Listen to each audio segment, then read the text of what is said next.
So these are 5 lessons that we learned from the first year of starting our ecom company with my brother. The things that we basically learn most in the process, and we actually have to learn these lessons just by doing, by being on the journey. And yeah, these are gonna be the lesson that we took the most use of it. And number 1 is gonna be the difference between making money and wealth, because these two are two different things at all, but you do not understand it until you get hit and you see the difference in the real life. So number 1, difference between wealth and making money. I understand wealth for me as not only making money, but being able to administrate that money properly as well. Wealth is also being able to connect with the right people that's on your niche, that know what you're doing, that they are even doing better than yourself, and that you can surround yourself, because when you are riding with the right people, you are getting better every way. It's just almost impossible to fail if you are surrounded with people that motivates you, that makes you keep pushing, that you can learn from it every day. But in terms of money, it's really important to administrate the money that you make properly. And I'm gonna tell you why. Because let's say an example, you are making, you got your month of 10k, 15k, wherever that amount you want. But if you are not being able to save your money and do not spend it at all, it's very probably that you're gonna get fucked up. Because if you're making 10k, you're doing normal e-commerce, so you say it's a physical e-commerce, so you have 50% margins. Okay, so you have only 5k as a profit, let's say. From those 5k, in some time, you will have to save at least half of your money and put it aside. And under no circumstances you will want to touch that, because sometime, not now for sure, but in a couple of months, the government is gonna come and say, hey bro, you need to pay the taxes of the profit that you made. So if you already spend everything that you have, you will not be able to do it, to pay it at least with that money. So it's really important to administrate your cash and separate it into different pockets, because also e-commerce, for instance, at least you have or I don't know if e-commerce, but at least organic dropshipping, if you do not have a real solid brand, and even if you have the money that you make is not fixed, it's not like a regular salary that you get paid X amount every month. Yeah, here the sales that you make can fluctuate, and you're not making every time the same amount of cash. So if you have a company, you will need to be able to cost the expenses that you have, because a company has always expenses.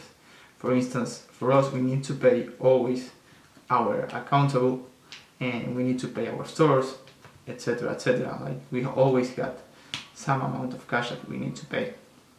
So you want to be able to save that money in the future, in case you got 1 month that flop a little bit, you are able to afford it and you are not struggling to pay your expenses. So it's really important. And also, I want to put an example that happened to us, right? That was so important to connect with the right people, to be in movement and to connect with others. For instance, when we got our best month with Where Book Shines, it was like 50k.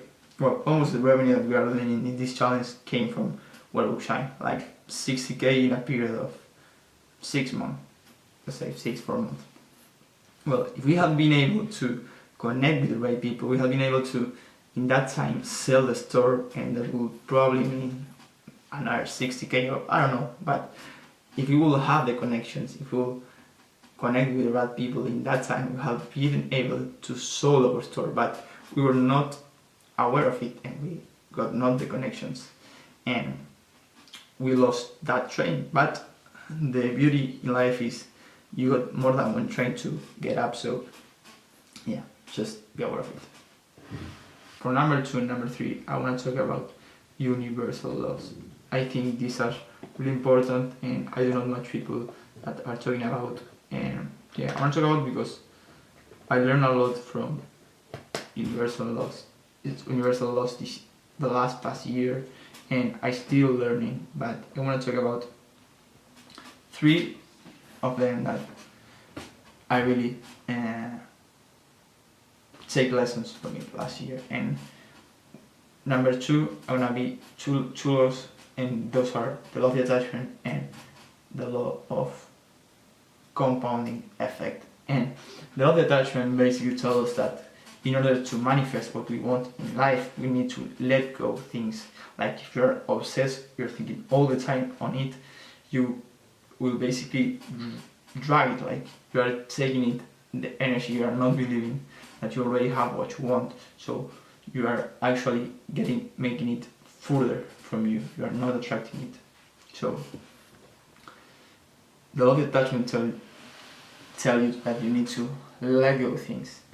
You need to believe that it's already yours because the world like that, and just work towards your goal knowing that it's already yours.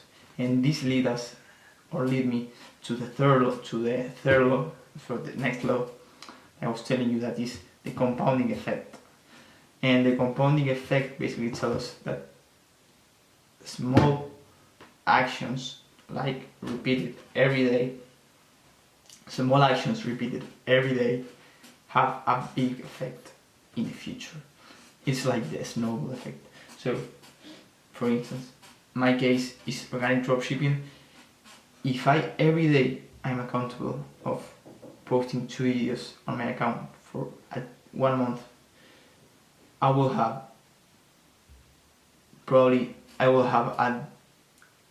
a big impact in 1 month of how good I am doing content. If for 2 months straight, no missing, I record, I study the content, and I do everything that I have to do for being the better content creator that I can, I will be definitely much better. But when you go day by day, you cannot see it because you are putting like small piles, one up from the other. So small things have big impact in the future.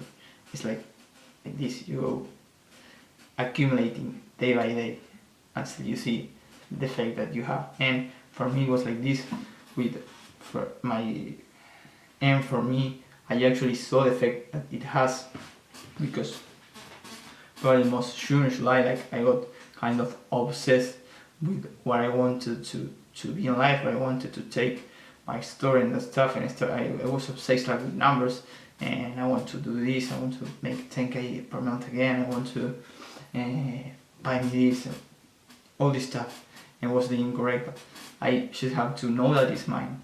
And when I understand that, and I focus 100% in the work that I have to post the content, that I need to study the content to see what worked, what's not working, that's when I started to see the real effects that I have, what I manifest, what I was thinking about.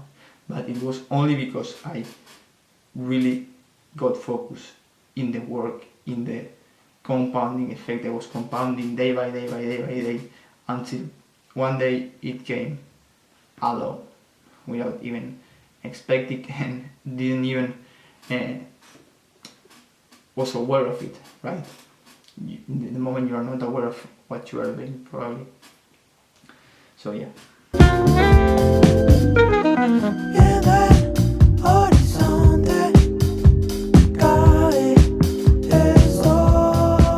Number 3 is gonna be also another natural law, in this case the law of cause and effects. This I actually repeat all this year, and what it means is for every action there is an equal and opposite reaction, right? So all those 3 are kind of similar, and together like you combine it, the number 2 with the number 3, like I was working, I was focused on what I had to do, on my goal, but letting it go. What I had to do in the moment, I was like in this state of flow where I was just working day by day, compounding all this hard work day by day. And all these that are compounding, all these days of hard work, got actually a result, an effect on the outer world. Do you understand what I'm trying to say? So if you put 1 month, or let's say 1 month of full consistency, it's just obviously that you're gonna have a result in the long term.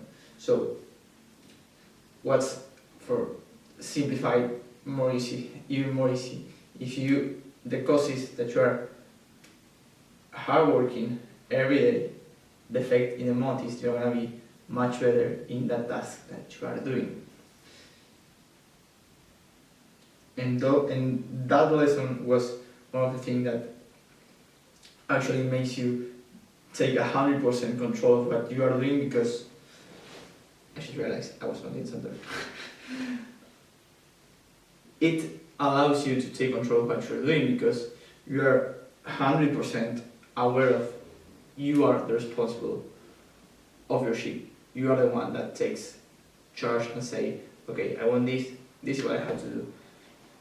I want to hit 10K per month, I need to work hard, I need to work smart, I need to connect with the right people, and I need actually day after day, no missing. And all this stuff, you're gonna see an effect in the long term. Number four is one specifically related to organic dropshipping, content creation, but you can apply it to wherever you do, wherever is your craft. And it's study the content. It's really important to stop and actually analyze what's going on.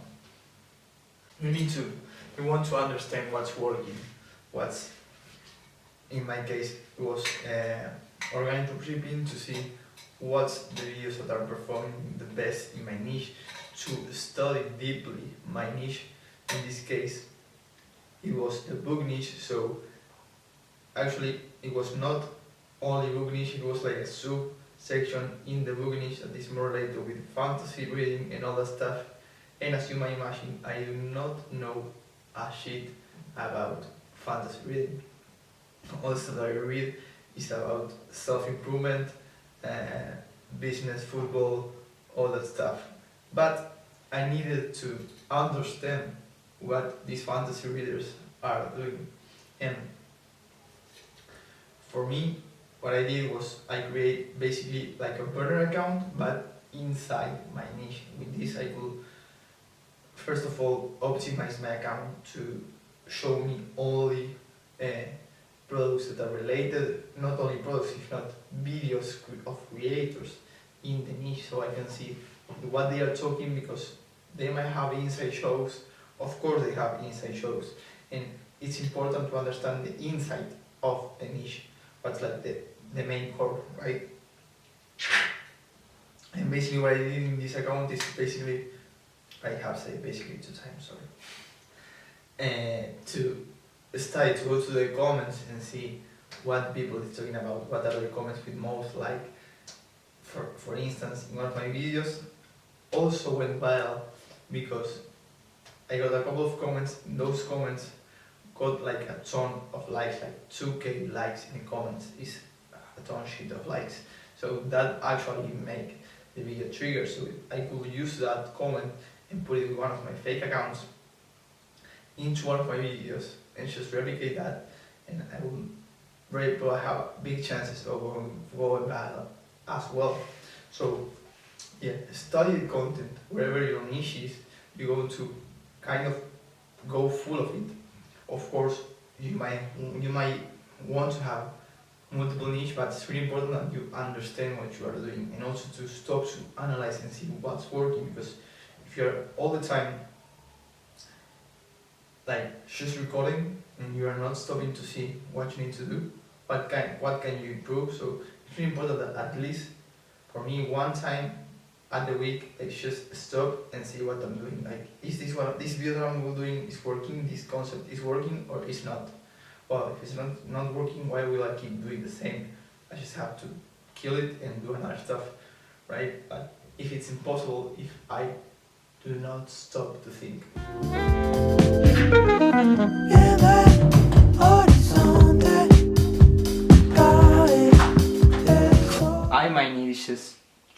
I might need to do this because I got my desk here and well, it's basically full of props and decorated with the vinyl and all this stuff to film the products. We also have to censor that product because we have not tested it yet. And yeah, I want to talk about the fifth and last lesson of this video.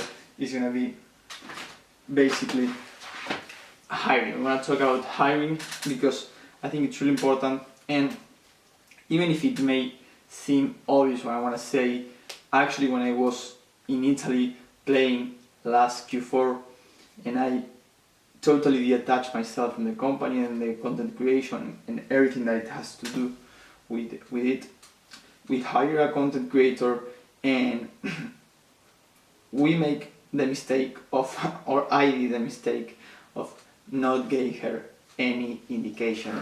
I assume because she was in the niche, right? And she didn't need any indication and she was gonna go viral and everything. Well, the truth is that it wasn't like that. Of course she was right in terms of backgrounds and how should the video look and all that stuff, but also at one point she got the humor of the niche because she was on it. But the truth is, doing content like an influencer or a content creator that is actually showing the face and just recording to the camera is different to doing content for a product, right? Even if it's in the same niche, there are things that are not the same. So I basically did not tell her any indication of what she has to do.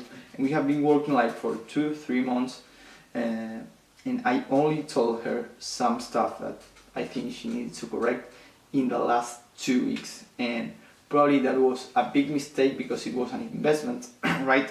We pay her, I don't know, 800k for 6 videos per the week, and the only thing that I have make sure that she was doing is to send us the video and posting it, and that was a mistake because I could use that capital that we invest in her to tell her what she needs to do. But of course I also understand that there are periods of the time, because at that period I was focusing on my football career and didn't want to distract with content creation and that stuff. But yeah, that was a big, I think, well, I don't know if big, but it was a mistake that we did, and I definitely took the lesson from it. Also, never make sure that the people you hire are gonna know what you need them to do. Like, you never should take for granted that you should guide them through the way that you want them to go. And yeah, that were the 5 lessons that we took from this first year of having our ecom company, all the things that we learned in the journey, and it's been actually a lovely journey. I'm really grateful for it. Every time it's getting better and most excited, with ups and downs, but actually I'm enjoying it a lot, and also being able to complement this part of my life with my football career and enjoying it with the people that I love. And yeah, I hope you like it. I hope that you can take some value from it. I'm just showing my experience, our experience with my brother. I'm not saying this as a guru or nothing like that. I'm just telling you the lessons that I learned on this first year of our company. And if you like the video, hit the like button, subscribe, and I will see you on the next video, on the next vlog. I tried to do this as a yapping session. I didn't want to feel like a guru stuff, nothing like that, because well, we really don't like it. And yeah, was just trying to try new content. If you have any suggestion of a new content idea for the video, drop it in the comments. We would like to know what do you want to see. And I will see you on the next video or in the next vlog.